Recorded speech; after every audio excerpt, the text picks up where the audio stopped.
usual. I did take opinions on Wednesday, yeah, that's great. I just went on how it was on the ballot. Sure. So if y'all go ahead and sign it, and then I will, there's still a copy there, and then I will swear you.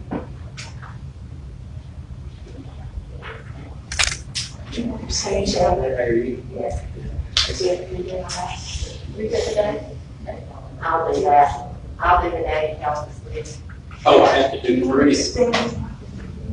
Yeah, I can stand it.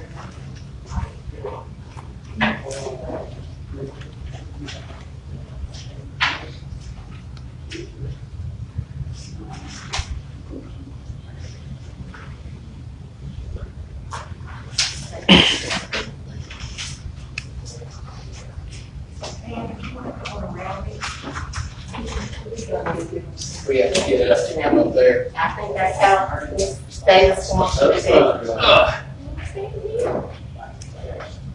I'm standing. I'll stand over here and I'll.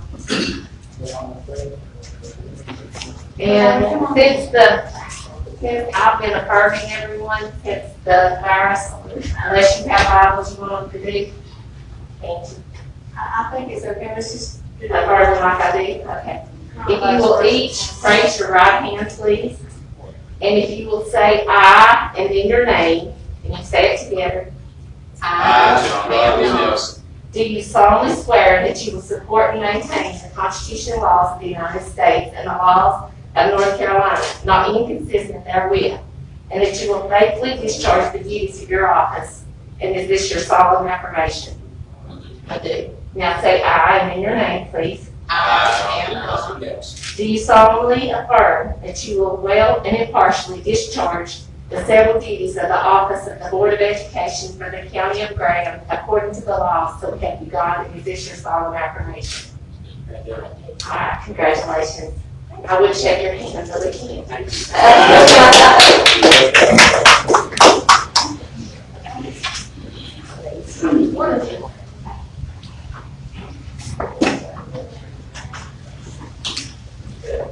So this is one of the only times you'll see me actually presiding over a meeting every 2 years. The superintendent gets opportunity to do this. We will begin by an organizational meeting, setting the meeting time and the place. So they set the board's pleasure. The time has previously been the first Tuesday of the month in this location at 10 a.m. But it's up for discussion as to what you would like to, if you'd like to leave it or if you'd like to change it. That's the board's pleasure. It's fine to me. So, yes, so do I have a motion? I'll make that motion. Do I have a second? Second. All those in favor? No opposed. So motion carries. At this time, we will begin the election of officers. And Ms. Davis, you're welcome to interject if you'd like to, but the first position that we need to elect or open nominations for would be that of board chair. So at this time, I'll open nominations for board chair. I'll nominate Mr. Nelson. We have one nomination for Mr. Nelson. Are there others? Second. So we'll close nominations. And then so do I have a motion then to approve Mr. Nelson? So moved. Mr. Barlow, do I have a second? To approve Mr. Nelson is. Okay, and all those approve? And that's a unanimous vote for that. So Mr. Nelson, congratulations. We appreciate the service you've had, of course, and it looks like it's going to continue as board chair, so we appreciate that. May I now, Attorney Davis, may I now turn this over to the board chair if you to finish the election? Absolutely. All there, sir. Do I have a nomination for vice chair? I have a nomination for Chip Carrington. Are there any other nominations?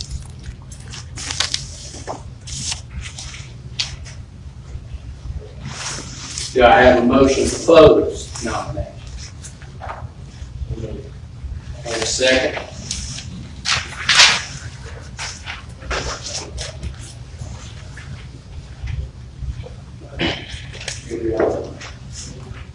Got to have a second from somebody.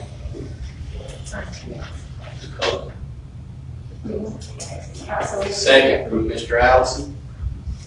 Okay, Mr. Carringer, congratulations, you're the vice chair. All right, what else do we need? I think that's the only two. Is that correct? That's it. That's the only two. All right, Thank you, Ms. Hopwood. Thank y'all. thank you. Thank you. Appreciate y'all. Too. Okay. I call this Graham County Board of Education regular meeting now to order. Mr. Moody, would you lead us in prayer, please, sir? Lord, thank you for this day, for this time, thank you for your marvelous grace, Lord, this time of year, where everybody touches your name on the lips, Lord, saying it's Merry Christmas, just thank you for the birth, and then, of course, the death, burial, and resurrection of your Son, Jesus Christ, who came to save us, Lord, from our own sins, and just look forward to your return, Lord. And this world's chaotic, we know that you're still on your throne, and Lord, I pray that you give this board, new board, of wisdom, and grace, and peace, and understanding, Lord, as they usher in a new year, new time, and that's what you pray to with our school, and Lord, in this trying times as well. Most importantly, with our kids, Lord, the things they're going through this day and age, Lord, with them and their families, and just give us all grace and peace and understanding, Lord, to do your will and do everything to glorify you. Thank you for all that you've done for us, Lord. You're the best. So we pray. Amen. I'll pledge. I pledge allegiance to the flag of the United States of America and to the republic for which it stands, one nation, under God, indivisible, with liberty and justice for all. Okay, before we approve the minutes, I want to personally welcome Mr. Allison and Ms. Knott to our board. I'm sure you will add a lot. Three of us have been here, and but we look forward to serving. Really do. Okay, I need a motion to approve the minutes of November 3rd, 2020. So, just to kind of, if you don't mind, so Sure. because we go through the new board member, so you would have received that in your packet that you received in the mail already, and there should also be a copy in your packet today. Yeah, this is, Y'all copy the amendments. okay. Do I have a motion to approve those minutes? So, do I have a second? I'll say. All in favor? Any opposed? And for those, for you two new members, when you four vote, unless it's a 2-2 tie, I don't vote. The chair does not vote. I just wanted to let you know that. Ms. Knight, do we have any individuals or groups to address the board? No, sir. Okay. The floor is now open for public comment period. Well, I personally would like to thank the former board, which I know you of us were on that, but I would like to thank the former board for approving, or commend you for supporting the food truck. Because I think that is one of the things that is very important, and feeding our children needs to be a top priority. So I just wanted to thank the former board and the ones that were on the board for that thing. So it'd be an opportunity now for me to tell a little bit about what's going on with the food truck. So, it is here. We're going to have it available for the public to look at on December 12th. We're having a fundraiser for the supplies for the food truck. It's called Cookie Crawl. We had it last year as well. This is the second annual one. Individuals will be able to buy a $10 ticket. They get a map and a bucket, a little plastic Christmas bucket, And 21 of our local businesses have offered to bake cookies, individually wrapped, very coronavirus friendly. They will have those cookies in their place of business. So it's a twofold idea. Is there's 150 tickets to be sold, so there's 150 people at least that will be going to each of these businesses on Saturday, which would help our local businesses and the economy because they need it right now. We need to shop local as best we can, and we want to help encourage that from the school. And then the $10 profit from the tickets themselves will go to supplies for the food truck, because in addition to food, we also want to have some basic clothing and toiletries on the and school supplies on the truck, so that when it goes through, the kids are in need of something, they can also access that when the food truck comes. So our hope is after the first year, we'll have the truck painted and we'll be ready to roll. We've got some new equipment in, that a few other things we had to have to get it inspected, and we'll do that right after the first of the year and have it roll. So we're really excited. So, I wish you would add one more thing. Tell them about the other uses of the truck besides just the food truck for the kids. yeah, so we have to run the food truck every day to about 3 locations in the county, so we can just sit. When it's not in use for that, we can use it as a concession stand. We don't have concession stands for some of the ball fields, so we can use it as a concession stand. It'll be available for groups to sign up for and use it to do fundraisers. Like I said, if we ever have festivals again, or different places in the county to set up, and we might even set it up on Wednesdays and maybe feed the staff, or just different things that we can do with it. So it's going to be multi-use. So we're really excited about the possibility, and we're going to be on to the parade so that everybody can see it. And I would personally like to thank Mr. Moody and Mr. McClung. They drove, how many miles was it down there?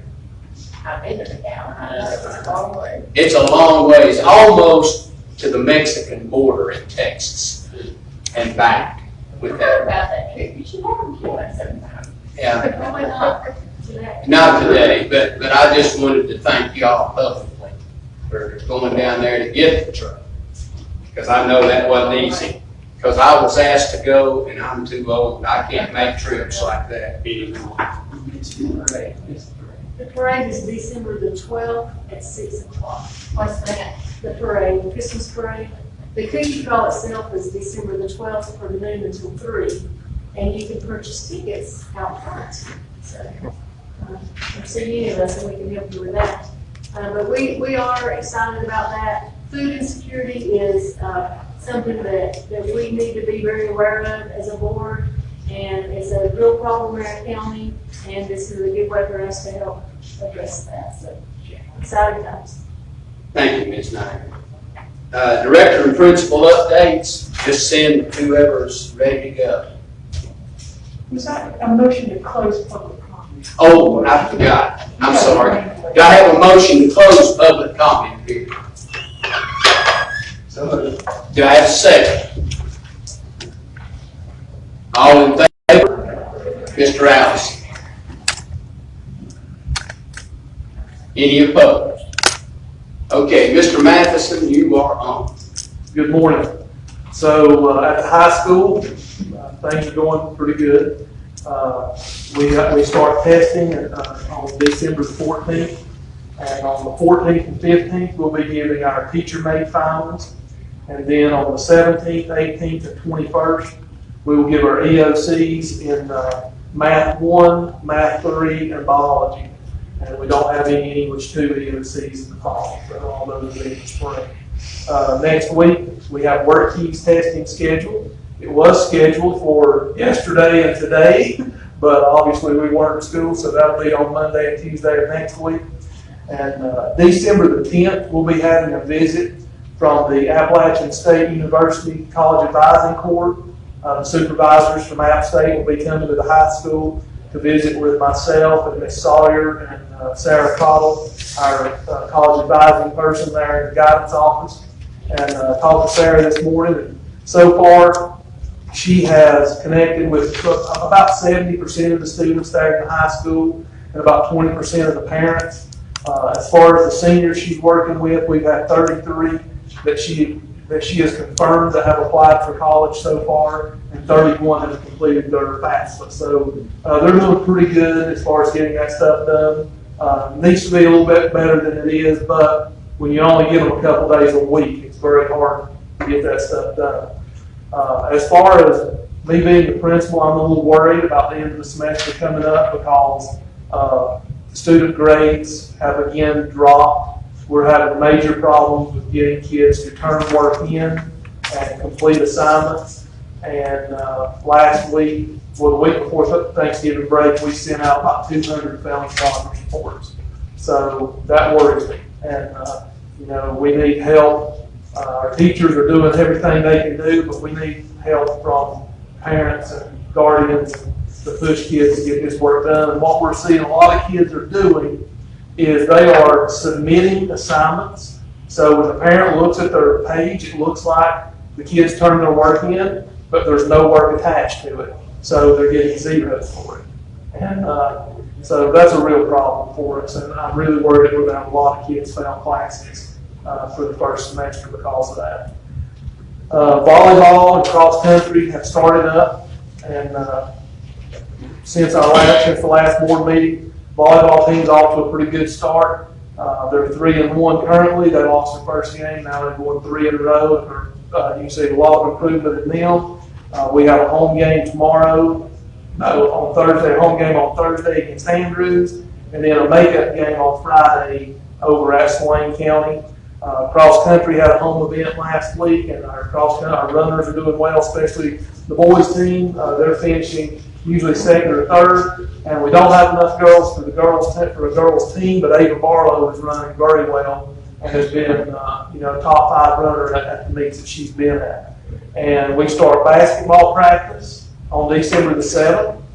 So for our volleyball girls that also play basketball, they're going to be very busy. They're going to try to be doing both, and there will actually be a point in time when the volleyball playoffs start and basketball games start that kids will be playing a volleyball game maybe on Monday and a basketball game on Tuesday. So just the nature of the beast that we're dealing with right now. The coaches, I commend them because they're really doing a good job as far as working together. They understand the most important thing for these kids as far as athletics is to get to play the sports they want to play, to have a chance to participate. So they're really working well together to understand, it's a problem all across the state that everyone's having to deal with. But I will say it does affect 1A schools probably more than anywhere else because we have way more crossover athletes than bigger schools do. And we have signed up for justagameLive.com, and it is a live stream of our athletic events. So if you'd like to watch a volleyball game or a basketball game later on, because there is, of course, attendance rules, only 25 people can be there, and we try to make that parents, and there's no visiting fans, but you can get on the live stream, and it's $10 to watch it. It costs the athletic department $1,000 to sign up. And we're hoping that through volleyball season we can recoup that money and then start making a little money from the live streams to help kind of support what we're doing, because honestly, every game we're going home right now. So as far as being able to pay for it. Do you have any update from the state on any athletic events? Anything? No, I will tell you that the state volleyball especially is under the microscope when it comes to the state, because it is the first sport that we've had that is indoors since the pandemic started. And so we are trying to be very careful, as I'm sure everyone is around the state, that we do things the right way. And I will tell you that we were commended by Hazel High School a couple weeks ago. Coach Cockrell, after our first game with Roslyn, Coach Cockrell called Coach Walk and said, that he heard that we were really doing things the right way, and they wanted to kind of see what we were doing so they could model their home games after ours. So, we're having to clean the bleachers. We have a middle school game. As soon as it's over, we ask those parents to please exit the gym. We clean all the bleachers, and then the JV parents are allowed to come into the gym. JV game ends, clean the bleachers, varsity parents come in. And also, the bench areas are clean in between every game too. So it's, it's different, and the atmosphere in the gym is much different. I feel sorry for the kids because it's not normal by no means. Are the masks affecting them, or they get used to them, or? They are getting used to them. Volleyball, I don't think it's been a real big issue. In cross country, they have to wear a mask at the start line and as soon as they finish, but not while they're actually running. Be very curious to see when basketball starts what they do.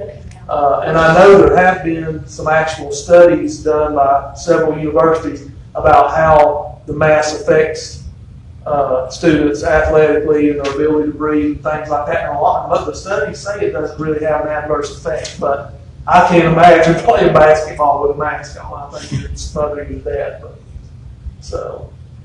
But kids are, hey, they're happy to be there and glad to get to play. Yeah. Especially after they missed everything in the spring and sports didn't start back immediately. So whatever it takes, for us to keep them on the court and on the fields, that's what we're going to try to do. Anybody else have anything? Thank you. All right, thank you. Appreciate you.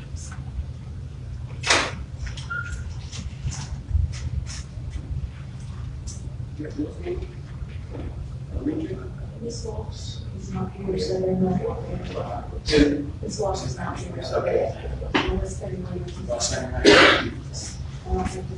Hey, Mr. Knott. Good morning, how are y'all? Good morning. Good. Congratulations on the newest members, getting reelected.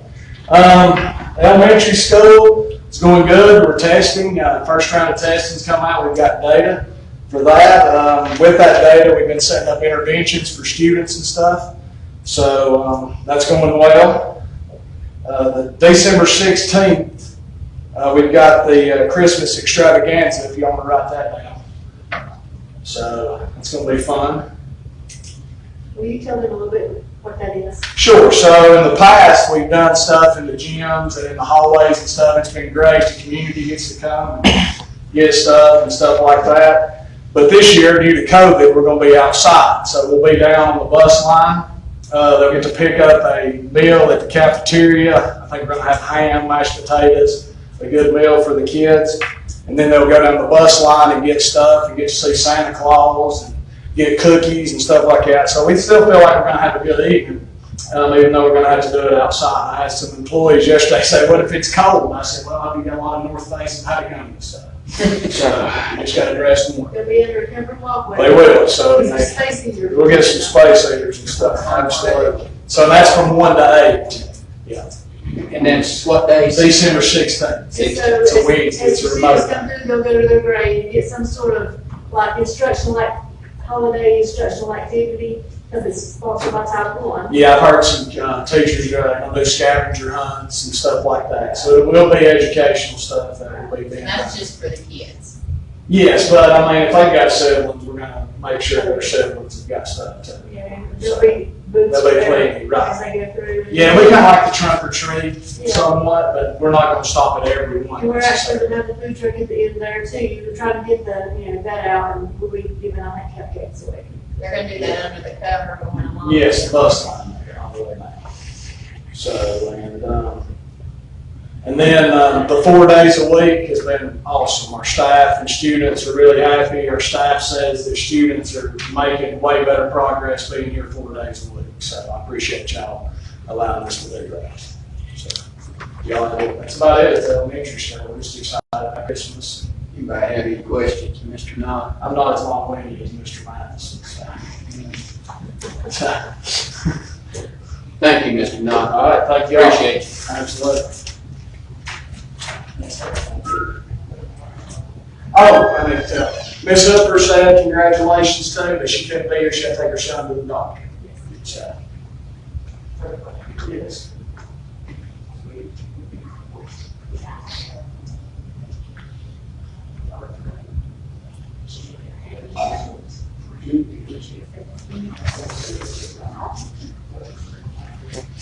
Good morning. Good morning. Okay, so you have full announcements from today. This week is, do you know Mr. Allison? I do not. So if you Well, I know didn't you're saying- understand what you do, Sure. yeah. Nice to meet you. I have your daughter in high school. Daily. I'm the preschool coordinator for Grant County Schools. And I also work somewhat to help students in the student support, networking and trying to help students who might need help with mental health or with anything related to crisis. Sometimes for some reason I have to partner up and do things from a mental health perspective. So congratulations on your appointment. I hope all of you had a good Thanksgiving. From the preschool perspective, we have had inspections in 2 of our 3 centers with no citations, and we celebrate that. Typically this time of year, we are running very strong in the month of November with site monitoring visits. Basically, in a nutshell, what that is that we have to go through a protocol, and then the Region 8 Partnership for Children comes in and does an inspection of all of our pre-K centers. And this year, that is all on hold. They have guaranteed our spots for this year. And at this point in time, we have no deadline as to when they might be on campus for us due to COVID. They are trying to limit the number of visits that they pay out into the actual school systems. And so as of right now, they are monitoring things with me closely through telephone calls. Our attendance is staying at a very, very good rate. We are having no difficulties with students attending school this year. I think that's good in the midst of a pandemic that we can still say that for our pre-K centers that we are open 5 days a week and we're having no difficulties with student attendance. One thing that I would like to bring to your attention, and this is something that Ms. Knight and I have spoken with, and I've made this announcement several times in the past. We have always historically been reimbursed at $473 per child for a student who qualifies under a Region A position or an NC Pre-K position. That number needs to increase. Private providers are being reimbursed with a rate of over $600, which allows them a lot more flexibility with their budgeting. For our school system, that's very taxing to us. We have some very seasoned and advanced teachers, and so those dollars are not stretching nearly as much as what we would like for them to. And so one of the things that I wanted to bring to your attention, again, I've mentioned this before in the past, is that if you have any sort of direct contact or opportunity to try to get our reimbursement rate at a level that's more sufficient for us to carry on and keep our doors open, we would appreciate your support. Y'all have any questions for me?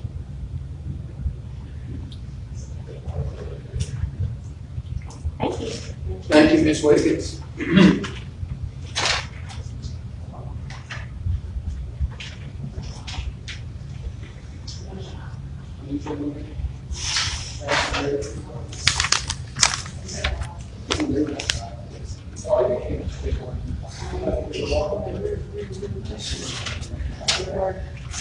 Ms. Hollifield. Good morning. Ms. Holfield, would you start by stating your name and what you do for any work? Yes, my name is Teresa Hollifield, and I am the 21st Century Program Director for I'm over the after school programs in the school. Okay, I have an attendance update for this, for the board today. We still have one site that has not been able to open. Sticoa, but due to transportation issues with COVID. So, but I am pleased to say that out of our 115 slots, with just having 2 sites open, we feel we've served 134 students. And of those 134 students, they've all at least attended 1 day. I can never remember this time of year having any of our students having 30 or more days. And as of the end of November, we already have 17 students that have already got in their 30 days.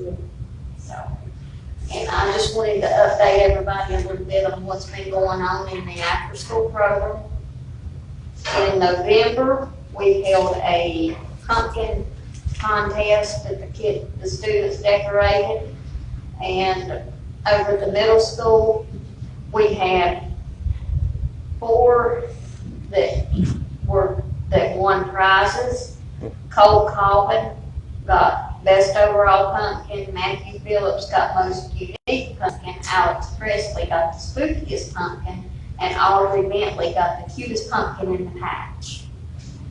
And we had several businesses in town donated prizes for this, and that was A4, Crown, El Pacifico, Mountain Memories, Papa's Pizza, and Subway.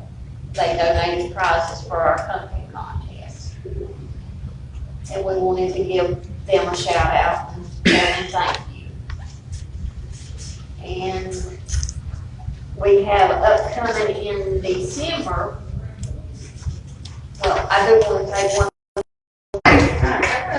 Ms. Williams, would you please state your name and what position you hold for our board members? Just a real quick story about what. This is real.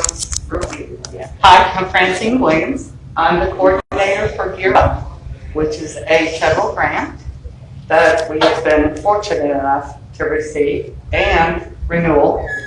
We assist students with post-secondary help, choosing a trade school, 4-year college, 2-year college. We also assist in graduation, trying to push them with their correct decision to follow their passion, okay? As far as what they would love to do so that when they go to work, it's not work, okay? And hopefully bring that back to our community. Since our last board meeting, by the way, very nice to meet you, women. We have been focusing mainly on senior projects and senior speeches. Fogging my glasses. Homework Help is a program that we do after school on Monday, Tuesdays, and Thursdays from 2 to 3:30. And we've been trying to get the students to take advantage more of it during the remote learning time. But the seniors especially, they're still working on their senior projects. Senior speeches are coming up, and some still need assistance being that they're only in school mainly 2 days a week. So we've offered a special session for seniors. They can come from 2 to 3:30. They don't have to stay the whole time. They can sign up for a time slot. We will listen to their speeches and give them suggestions. They can work on their papers, their portfolios, and hopefully have a successful grade with their senior speeches. As far as homework help goes, it's not mandatory. The kids don't have to stay for the whole hour and a half. Most of them do. They can stay because they don't have internet, or maybe they're behind or have a few zeros they need to catch up on. We have had approximately 12 to 15 a day. We offer subjects, English, math, we've called in people for social studies, science, computer help. We only have 3 students right now in credit recovery, and all of them are Microsoft Word. So Ms. Buchanan's been staying and helping them, and on some Wednesdays they can come in and hopefully get caught up. We've really been pushing for this towards the end of the semester. I've personally been going to classes lately to speak to them about catching up, to see what they want to do, as well as what they can do to help our community now. We have a lot of people who are shut in, not getting out, that may need some assistance at home, and that way they can get their volunteer work in. Our grant is ending. For those of you that don't know, this is the last year of our first grant year 7. So we are pulling together all of our figures, trying to make sure we've met all of our stats when they turn it in to the federal government, as well as at the same time we're starting on our new Gear Up 2.0 grant year 1. And matter of fact, I got an email this morning where they are asking for the demographics, attendance, academics, all the stats now for 6th grade through 9th. So I'll do that when we return. The focus for our new grant, so you know, is STEM. And we are looking at trying to pull together even summer programs to get it started. We will start with the 6th grade and work up, so I look forward to working with that staff as well. But that's about everything so far. Do you have any questions about Gear Up? No? Okay. Thank you, Ms. Thank you.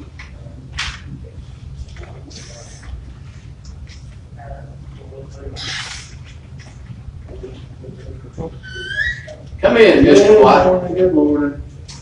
Mr. Watt, would you tell who you are and what you do? I will, I was planning on that. Thank you. The benefit of the new board members, my name is Kevin White. I wear several different hats, but I'm in here wearing my accountability hat right now, so I'm gonna talk to you just a little bit about testing. I know that, I'm sure the principals have spoken with you a little bit about testing, but, so I won't try to go over all that again, but for the benefit of the new board members, I want you to know that last school year, we received a testing waiver from the United States Department of Construction, so we didn't have to test last year. This year, we did receive North Carolina did receive a memo from Betsy DeVos, from the Department of Construction, saying that there will be no waivers granted this year. And so with that being said, we have to move forward with testing. And so we have in Mr. Knott and the elementary school and the middle school both been doing check-ins. Seems to have went really well. We finished with that, with check-in number 1 for the first semester. I'm assuming Mr. Matheson talked to you about the EOC testing that we will be having here in the next couple of weeks. The one thing that I wanted to inform the board of is, we do have students that are remote, right now. And so I just wanted to inform you and let you know, in case you hear anything from the public about this, that students that are remote at this time, they will be required to come into the school to actually test. For the validity of the test and stuff, we can't do those online, away from school, all that type of stuff. So students will be required to come into the actual school building to test. And so I just wanted to make you aware of that in case you've got any complaints or you hear any pushback from that. That's just something we can't avoid. So I guess I'll leave it at that. I know we've got a lot on the agenda, so I'll leave it at that, but I'll be back with you here in a few minutes. Thank you, Mr. I White. just wanted to add, Mr. Chair, if it's okay. When Kevin said about each student must return, you don't have a choice. That was DeVos from the Federal Department of Education issued a mandate that all students must return to campus. So you all may catch some heat, but that's where the testing must occur. Washington. I just wanted to make you aware of that, because you may get some phone calls about that. So, because we're going to have to start calling kids and tell them you've got to be here on this day, and they haven't been here a day this semester at all. So you may get some complaints. So you're saying that's from the very top? That's Washington, DeVos. Okay. Thank you. That's it. That's it? Well, No, there's not much state schools with anyone here last time, so they're separated. So if they divide and conquer, they don't get in trouble much, so. So unless you have any questions for me, we're all good so far. All right. Personnel, Ms. Knight. yes, during closed session, I will have a few names for you for a substitute and some substitutes in the 21st century after school club. Okay. Send in Ms. Walkthroughs for the E-rate process update. And that's this paper here. Can you get it?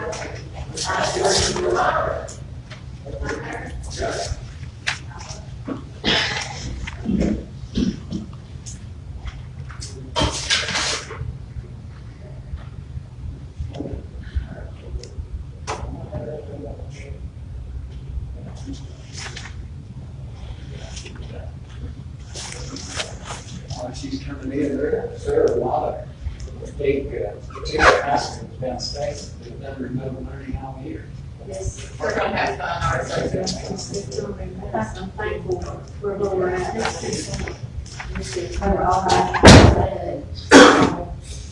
Ms. Morgan, would you tell the visiting board members who you are and what you do for us? Okay, my name is Maya Walker. I'm the technology director. She's a guru of all things technology. She's not here with me much. She's the tech goddess. Yes, whatever. So, today, we're going to talk about the E-rate cycle. So, E-rate is a program through the federal government from USAC that gives schools discounts on hardware and software and stuff like that. Used to on our phones, but they have taken that away from us. So we have to take our full phone bill now. But anyway, it's usually a 5-year cycle. This year it's been a 6-year cycle because COVID threw everything off. So anyway, it is now starting the 5-year cycle, which means that during this 5-year cycle we have a set amount of money we can spend. We usually like to spend all our money up front and get our equipment in. So I gave you a piece of paper that kind of goes through the cycle and what it looks like.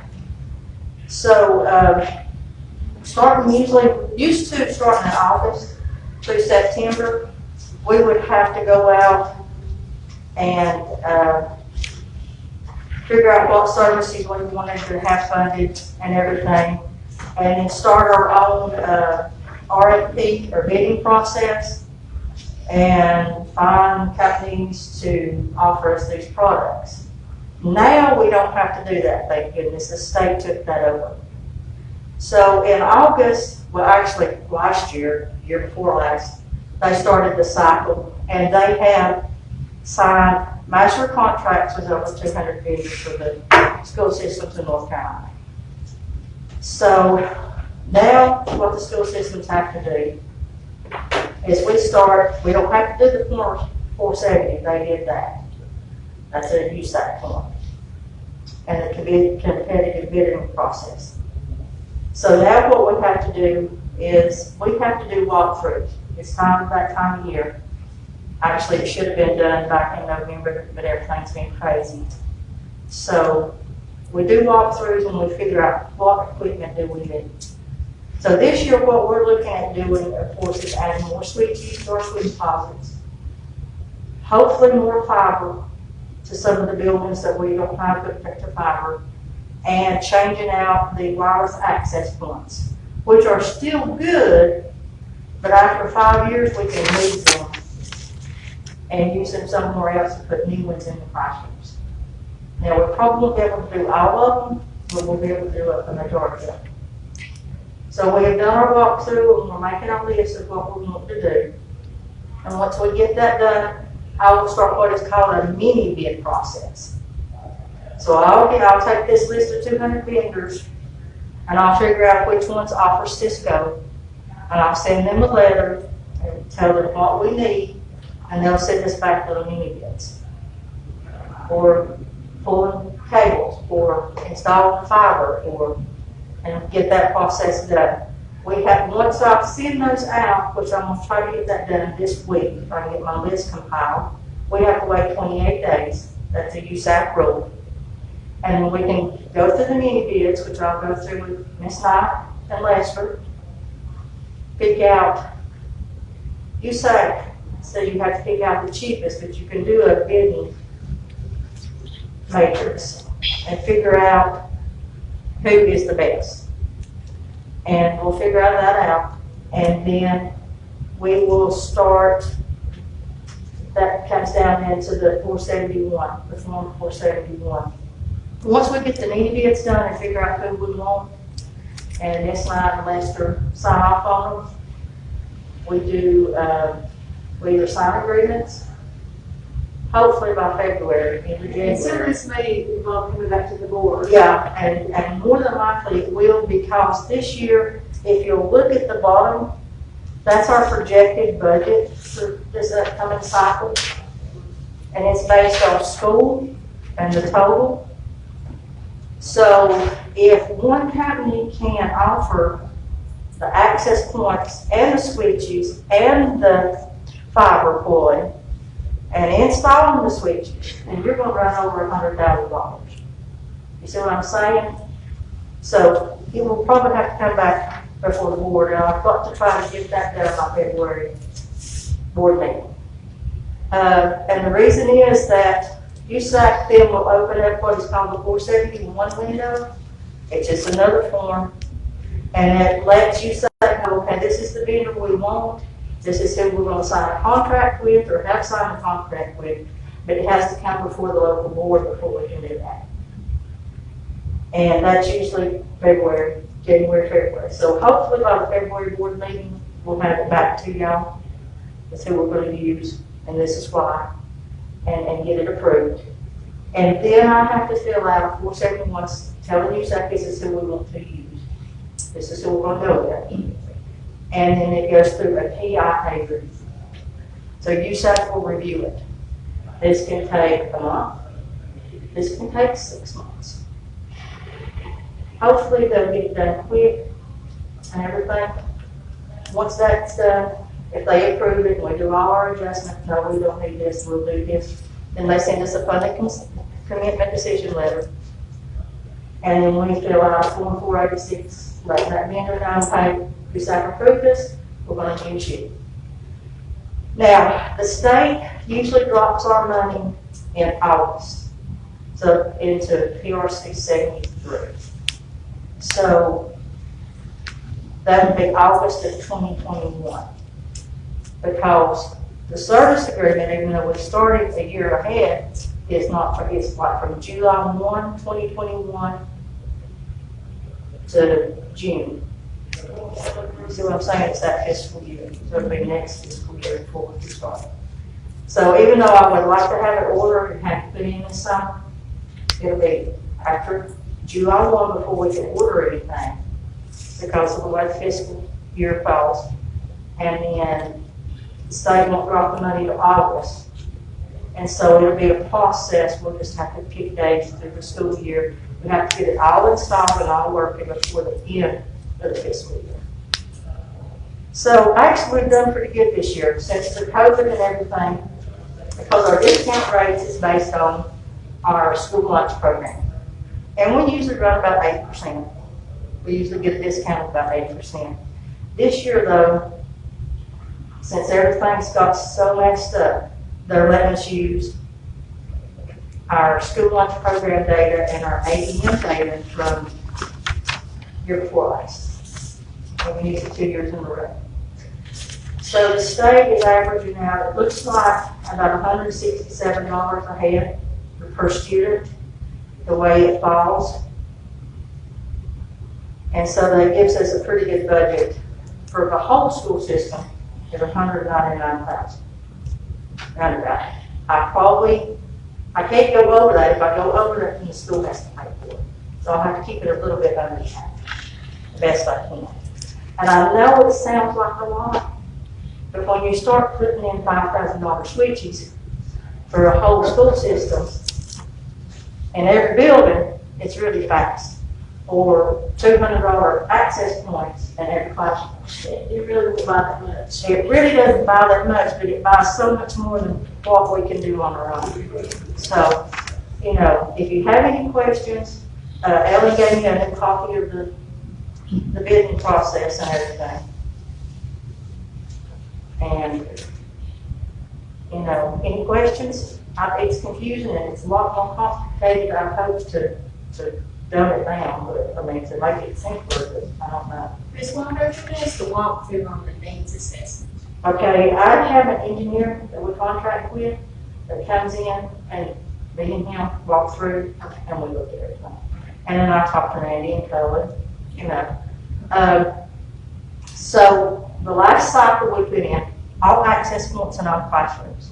So we know those access points are 6 years old. They're 7 years old by the time we replace them. They're still good enough, we can take those access points and put them in areas that's not E-rate eligible, like the central office, or the alternative school, or, you know, the helpful living center. or, the gyms, cafeteria, places like that, and then stick some in the halls. So, Because E-rate is particularly just for instructional. yeah, it's instructional. You cannot buy in fact, they just released the eligible service list today. I've got an email on that. It's about a 13-page thing. You can't buy the computer with it, but you can buy the cables and all the network behind it that brings it to the computer. So what a lovely lead-in to talking about a grant we just received. There you go. So we want this to be a positive first meeting for Yes. everyone. So we've been working in conjunction with Sophia Paulus with the county to give her a wish list, I guess you could say, of technology needs, because what we found is we've written grants in the past to get our devices, our one-to-one devices for the kids, and we've really focused on that a lot the last, 5 to 7 years, I guess. Yeah, which we are now one of them unofficially. And we are. But what we've neglected to do is we've neglected a lot of our desktop computers and the kids or the teachers using the classrooms, and so they're beginning to be obsolete. Yes. And can't really fix them and replace them is expensive. So the total grant that the county asked for was $810,000. How much? $810,000, and it covered other things in the county besides the school. But we found out last week, right before Thanksgiving, which was a nice blessing for us there at Thanksgiving, that the county received that grant. And our part of the grant for technology is $343,360.50. And it's going to cover about 100 desktop computers for the classrooms, 200 Chromebooks so that we can begin to replace some of the ones that are coming up to be replaced, 20 iPads, and 200 individual hotspots for students to check out in their homes, or to take home. If they get cell service, they can check that out and have access to Wi-Fi in their home. And then what's important for that is that a 1-year service contract, because the devices are one thing, but the service contract that goes with them is another. Which is about $30 a month per device. Exactly. So that's a total of $342,000. Did you say per device? Yes. Yes. So, Well, it's just like your cell phone bill. Yeah, you go to your device, but you still have to pay the bill for it. Sure. Yeah, it's like that. So we just feel incredibly excited to have been a part of that grant and to have received that grant. So that's good news. And speaking of the hotspots and everything, the hotspots that the state gave us, we have given out all 100 of those right as of this week. I think we might have 1 or 2. And people have been real good. If they get home and they don't have enough cell signal, they'll bring it back and we check it out again. So We're doing we everything can we use can another month. to get service to kids that need it. And they're using them, so. So it's just getting to do some more. So any other questions about technology and what we've been up to and what we're getting ready to do? We just thank you for the good job you and Randy and whoever else have done. You're ready? Yeah, I'm a lot of paperwork anymore, is what it feels like, and they really are the feet on the ground and in the classrooms working on the stuff. I still do a lot of working on the stuff, but yeah. I'll be tied up with a lot of paperwork and this. We appreciate it. Okay. Thanks for this, Walter. Let's see. Mr. Moody, send Mr. White back in. He's got a couple of things. Jim is there.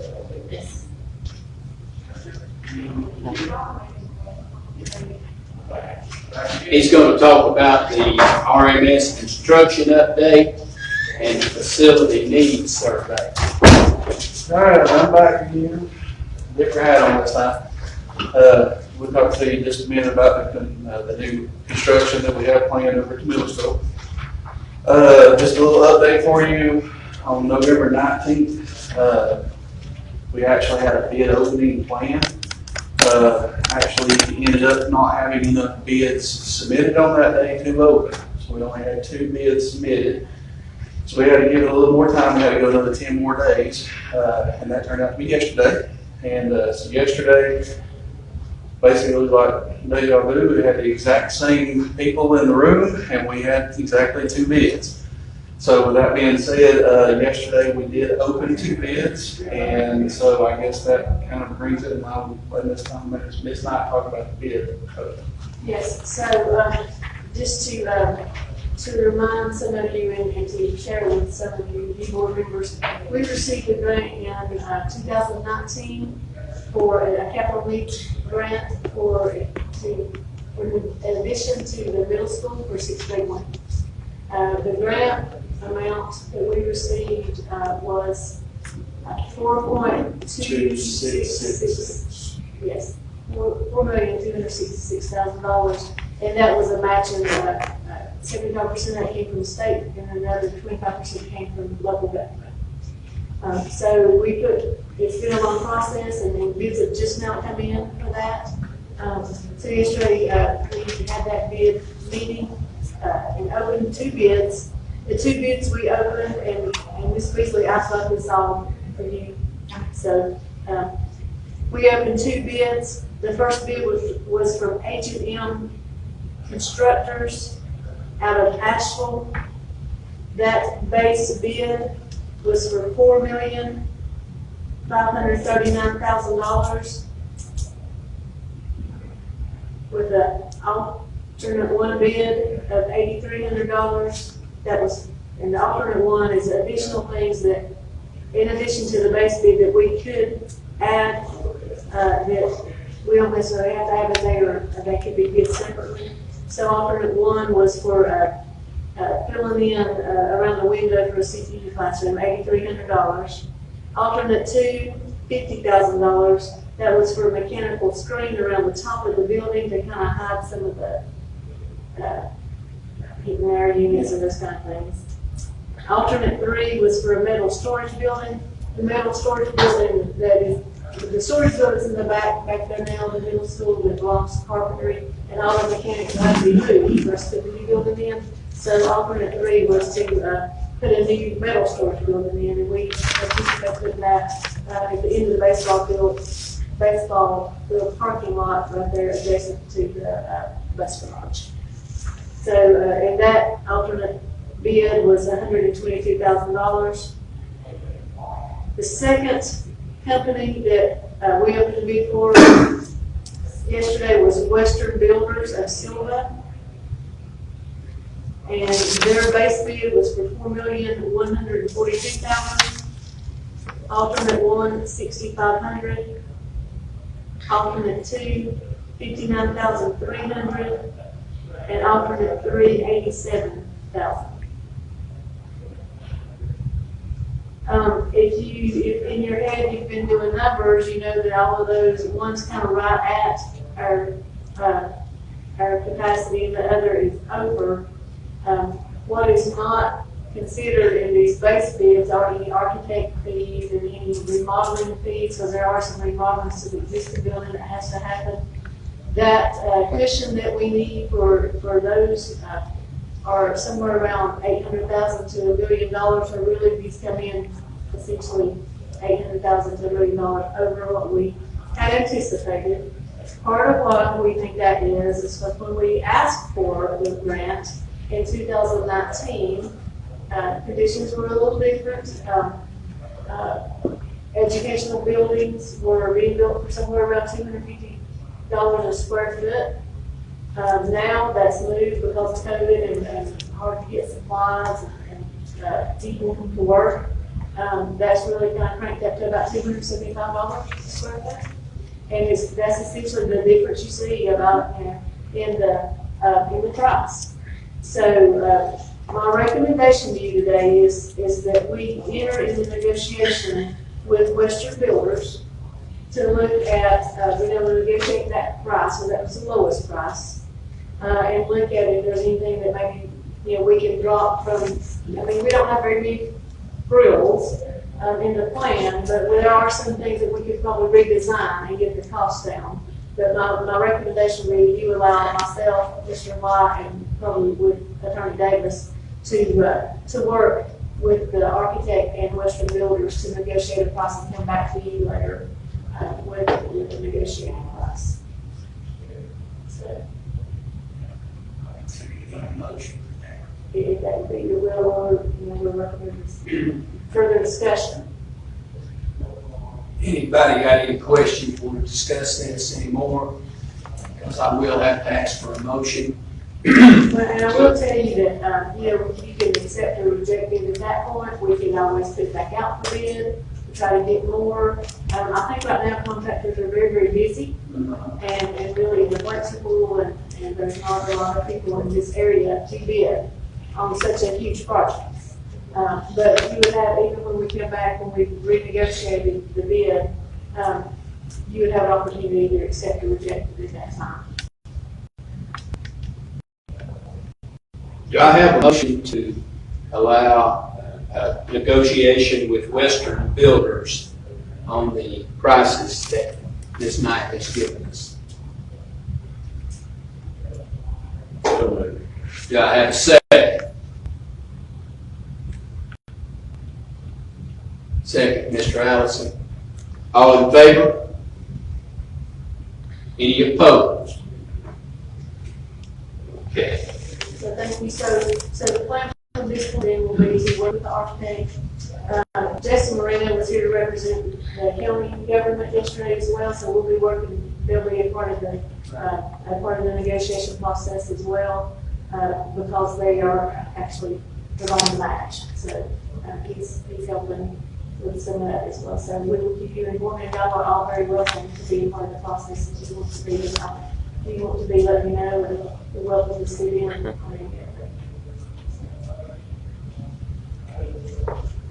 Okay, Mr. White, continue moving. Okay, facility needs. I've mentioned to the board several different times over the last few months that I've been working on a facility needs plan that is due to the North Carolina Department of Public Construction at the beginning of January. And so we've been working on this. This has been a long process. But anyway, it's right at finished, and so I try to take all that information and put it into one sheet for you and kind of sum it up. So I want to give you a sheet, kind of give you a look at what we've been doing.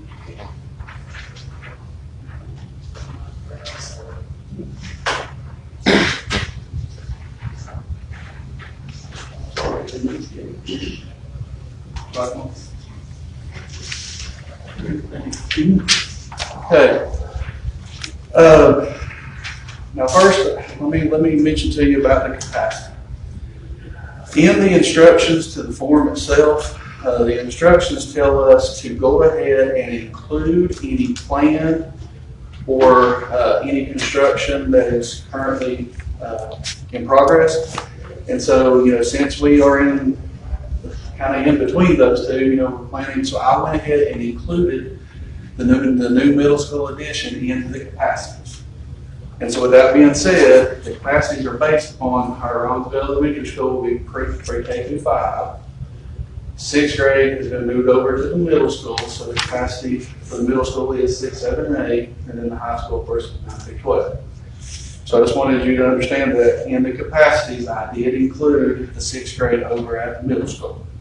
Okay, now with that being said, you can see where the Ronsville Elementary capacity, and now on this form, what I did was I just basically had to go in and list the number of classrooms, the square footage of different buildings and all that type of stuff, and and it generated a capacity.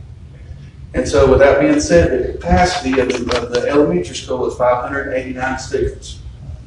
Now, you can see they're currently enrolled. Now, remember, currently enrolled right now, we still have 6th grade here. And so we are right at capacity at the elementary school. And that's keeping 6th grade. That's keeping 6th grade here. Now, if we move 6th grade over to the middle school addition, of course, that will help with capacity a little bit. It's still going to be close. It's still going to be close in capacity. Now, if you look at the middle school, with the new addition to the middle school, the capacity is 312 students. And currently we have 171 right now. And so again, if you move the sixth grade over there, those numbers are going to be a little closer. All right. High school capacity is 588 students, and currently we have 355 enrolled. All right, any questions about capacity before I move on? Okay. Now, looking on down at the next little part, the expenditures of capital projects over the past 5 years. I got with Mr. Green, and I had the input, what we spent on capital projects over the last 5 years. And here's our totals. All right, the elementary school, you can see where we spent $495,000 in the last 5 years. The middle school, high school campus, you can see where we spent $408,000, and which totals right at $903,608 in capital expenses over the last 5 years. Okay, and so just to kind of do a little education as we go, for new board members, capital expenses are anything that's like, brick and mortar, heavy, like big equipment purchases, like if we had to replace a bowl or heat and air system on roof. Even our computers could be capital, but this is really more building related. So. Now, you might think $903,000 is a lot. It's actually not. We've skimmed by, we've saved, we've done everything we can to try to keep those expenses down. Now, I know I included the middle school addition into the capacities, and so if I was to include the middle school expenditures, which right now we're still in negotiations for, but if I include that number, it would be somewhere between $5 to $6 million, rather than $903,000. So now, basically from there, I had to go on and we had to basically look at what our needs are in the next. We basically wanted to split it up into the two time frames in the next 5 years and then into the 6 to 10 year range.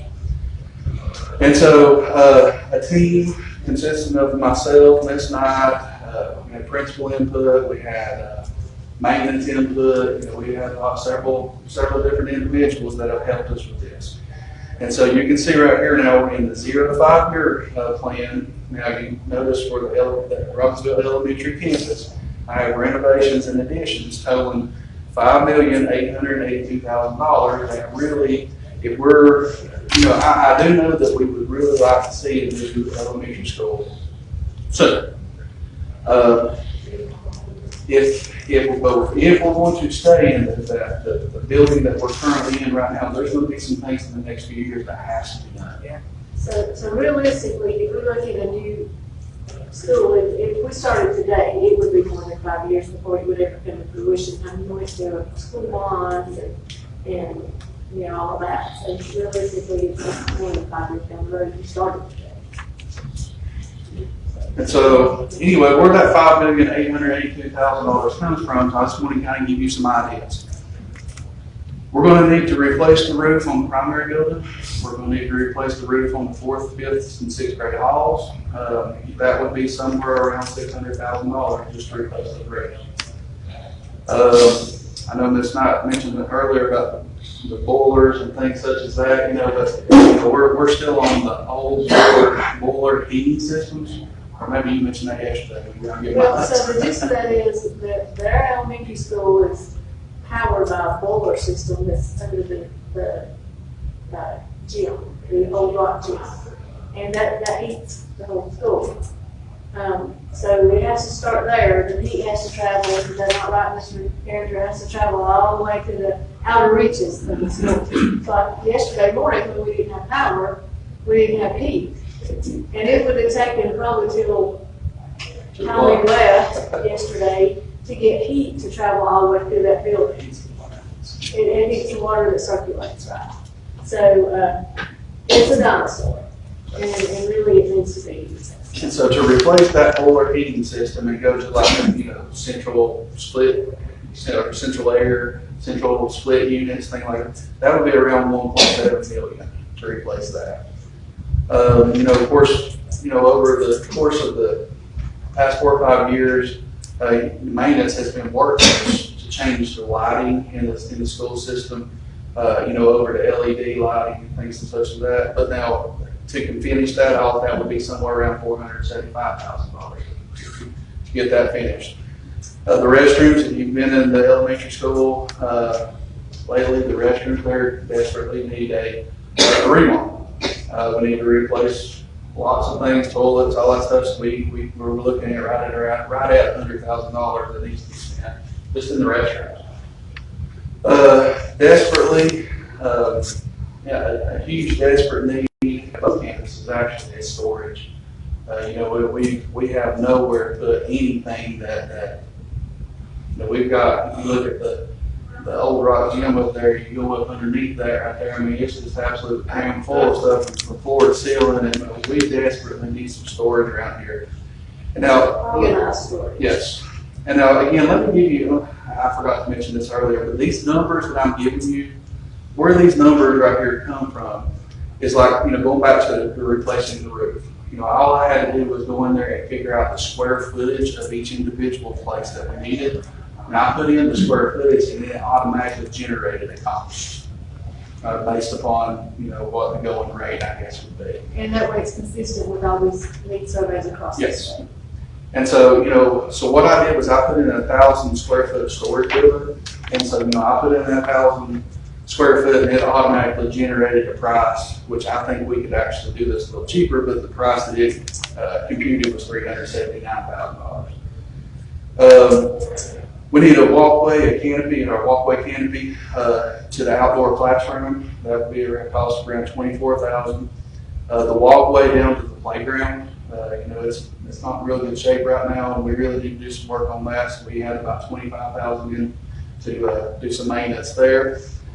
If you've been around and know much about the intercom system and the fire alarms and just all the things that are essential for safety aspect, that really needs to be replaced and upgraded.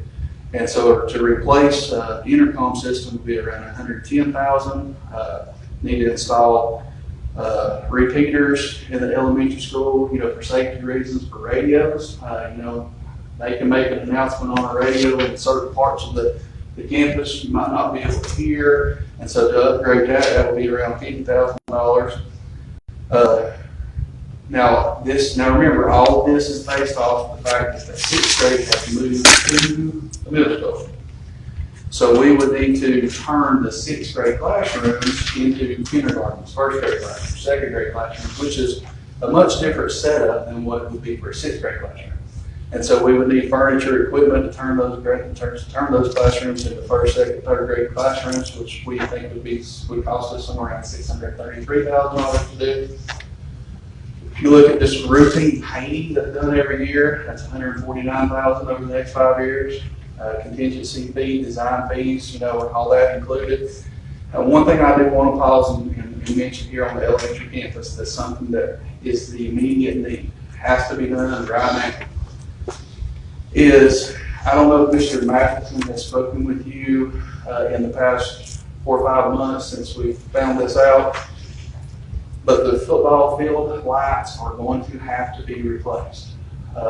If we do not get those lights replaced by August of 2021, we will no longer be able to hold those playoff games here anymore. And so, apparently there's going to be a team coming around, looking at the lighting and making decisions as to whether we can host playoff games or not. And we know we're not going to meet it. And so with that being said, we're going to have to replace the football field lights soon. When I say soon, by August anyway. And the cost of that, now this is an anticipated cost, because Mr. Matheson and I have a meeting set up to talk with, well, they've actually already came out and looked and they've got quotes and all that, but they've not given us the quote yet. They wanted to meet with us to give us the quote. And so we're going to meet with them on Thursday. But we're anticipating somewhere around $800,000 is what we're anticipating. For that, why? The reason for what? Redoing the lines. I mean, Because they're not meeting standards. They're not meeting standards. If you look at, if you actually watch a ball game close enough, somebody throws a ball, somebody kicks a ball, and gets it in the air, you can't see it anymore. And so, that's their. well, it'd probably be more energy efficient also, correct? It would. And safer. Now, if you like take the poles are all out of rock, and you look at home stands, we've got live wires running across the home stadium. you look up, that's a health hazard in itself. It's dangerous. There isn't financing option. So, I mean, we could probably, you know, if one of you from the board would like to meet Thursday, you can, we'll be in that. For me, at 10 o'clock at the high school, it's gonna be a virtual call with the company, so. 10 o'clock Thursday. Is the 10 o'clock Thursday morning. is the $800,000 just for football field, or is it for football field and softball fields? From what Mr. Madison told me, he's anticipating $800,000 for the football field. Just the football field. Wow. Is that adding more poles and lights, or just replacing the old? Basically replaced. Just replacing. Got that, those poles have to be concrete instead of wood. Those Metal. some of the guys, that's like. But no, if you look at most other stadiums, you know, I would say the poles are probably gonna be a little higher. Yes. There's gonna be more lights on the poles, you know, that type of thing, where it's just something that we're gonna have to do if we want to host playoff games. So that's what it is. So, Sounds like it's something we need to do for state. I've been anticipating that for a long time. What we don't have is money to do it, and that's the part of the budget. But anyway, I wanted to make sure that I made a big point about that expenditure, because that's something that needs to be done now. And that's counting on the elementary campus, because right now our football fields on that campus. Yes. So that's why it shows the budget increase. That's correct. I don't guess these kids are gonna have any on the budget. They have to, Yeah, we contact them too about it. Yeah. we will circle around and try everything we can prior to, Is there any grant money out there we can run? There's just nothing out there. not for that. I believe reviews, actually, their costs were higher, if I'm not mistaken. Yeah, because it's just not with the business they're in, you know, so, yeah. Okay, I'll move along, because I know this, you guys have sat here a long time already, so, but that gets you to 0 to 5 years for the elementary school. The RMS campus, I included that we have no needs, because basically, you know, we're with the assumption that the addition is done. You know, there's no. The high school campus, put some additions and renovations. Now, I'll kind of give you an idea of what that 1.3 million would go to. Again, another storage building on the high school campus. We have. Trying to figure out what they're saying is, we need some air conditioning in the cafeteria at the high school. That equipment, it runs very hot, and there's some ventilation, but it's just not enough to carry the heat that's back there, and we really need to do something to try to get that better ventilated. So that being said, but between the air conditioning and equipment that still needs to be replaced over there, you're looking at somewhere around $100,000 for that. If you have been in the locker rooms and the gym lately, you will notice that we need to renovate our showers really bad. So we're looking at spending around $150,000 to renovate the showers. You know, our new drop-off and pickup there at the high school campus, the way it's done, the walkway canopy, you know, it's really not used for drop-off pickup anymore. And so we're needing a walkway canopy going, I guess, the other way, you know, out toward the parking lot. And so I don't know if you want to say any more about that, Mr. Moody. I know that's something that we feel like that's a huge need. And that's going to be somewhere around $240,000 just for the canopy there for the walkway. Again, I mentioned the intercom system at the elementary school, but it needs to be done at the high school as well, you know, for all the different alarms and stuff. So that's again around $110,000. Best I can tell, the auditorium has never had any renovations. Not big ones. So we're looking at doing some renovations in the auditorium, especially when it comes to the lighting and some of the seats. You know, we need to replace some seats in there and stuff. So we're looking at around $260,000 for that. And then of course you've got contingency fees and design fees, and that's basically, you know, where the 1.3 billion comes from. So you're looking at 30 years that auditorium hasn't been touched. Yeah. Taking curves. Well, I think we all think we have replaced the curves. We've done upgrades to parts of it. It really is kind of leaving a big just some aesthetic. Yeah, and I guess I probably shouldn't put it that way, because I know Mr. Matheson, and they have done a lot of work, you know, just with projectors and things such as that, you know, as far as lighting and all those type of things, there's some things that really need to be done. I think we've done an excellent job of keeping that building. I do. I mean, it's hard to believe that it's almost ready. Yeah, the seats and the carpet needs to be replaced, and I think the projectors, we put a sound system in there, and we did a new curtain in there. I think that was another Mr. Harris. So there's been some stuff in there, but there needs to be an overhaul on some So the stuff. high school's been 30 years ago? Yes, 1990, 91, They moved in '93. and moved in in 93. What about elementary? Well, Parts of it, Every CPA goes back to the 19. parts of it, I think date back into the 30s. So, And the old primary building's 1956, I believe. Yeah. Yeah, it's the oldest building in Cuba, actually, now. Yep. Okay, what do you got there, 2-3? Yeah, and the newest addition to that is still been, how long has it came on? it's before me. Well, I've been up here, gosh, this became one of mine, probably 30 Let's years, see, David is a superintendent and stuff. at least. So, but I will take a moment, since we're talking about that, and brag on our maintenance department, because they have done a tremendous job. They take lots of pride in the school, and they've done a great job of keeping things running, keeping things looking good. And not only our maintenance department, but our custodians do an excellent job as well. So, Our students have done a good job at the high school, middle school, keeping it looking decent.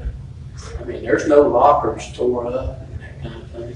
They're not using it. Well, that's But probably you're true. right, they are. Yeah, that's good scientific administration, rules, Yeah. policy program, so. I think it also points to the fact that, our school system is the hub of the community. It's the pride of the community.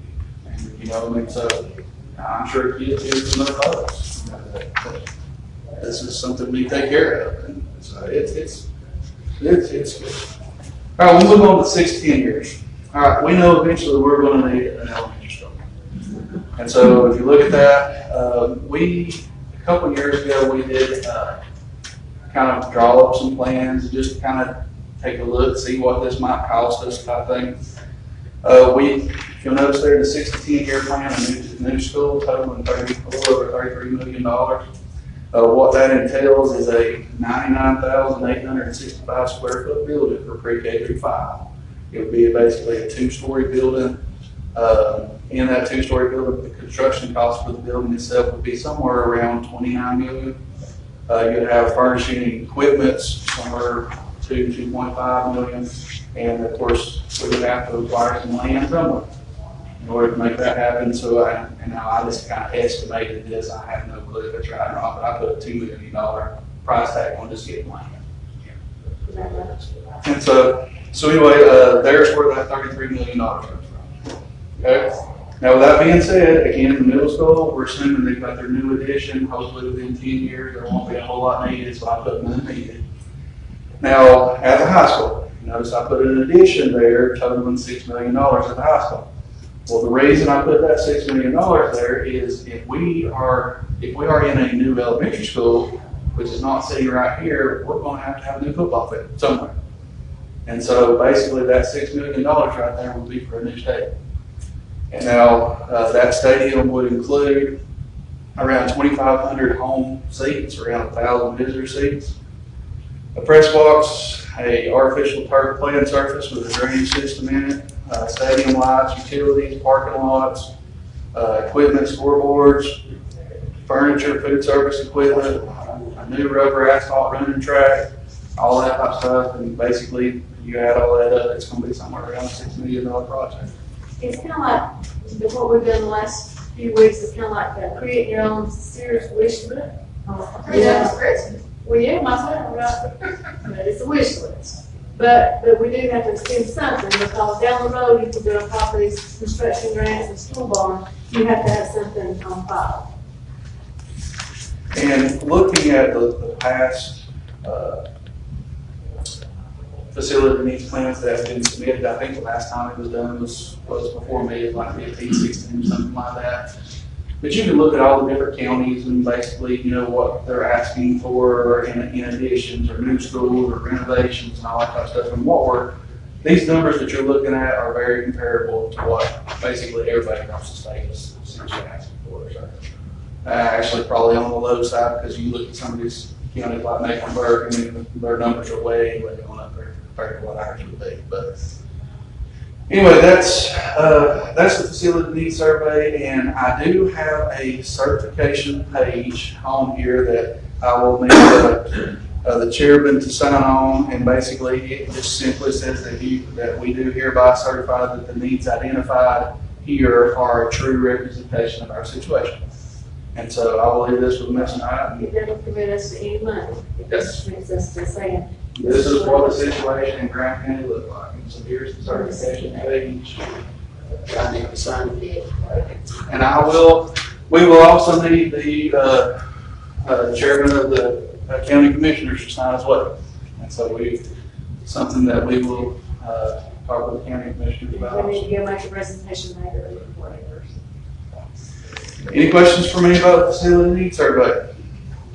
This is it's a project that it took some time. And I'm glad we're at the end of it. Ms. Knight has talked to commissioners about the elementary school. Our bond for the high school is paid off in a few years. We really, to get an elementary school would cost taxpayers money to continue that. And Ms. Knight has found a couple places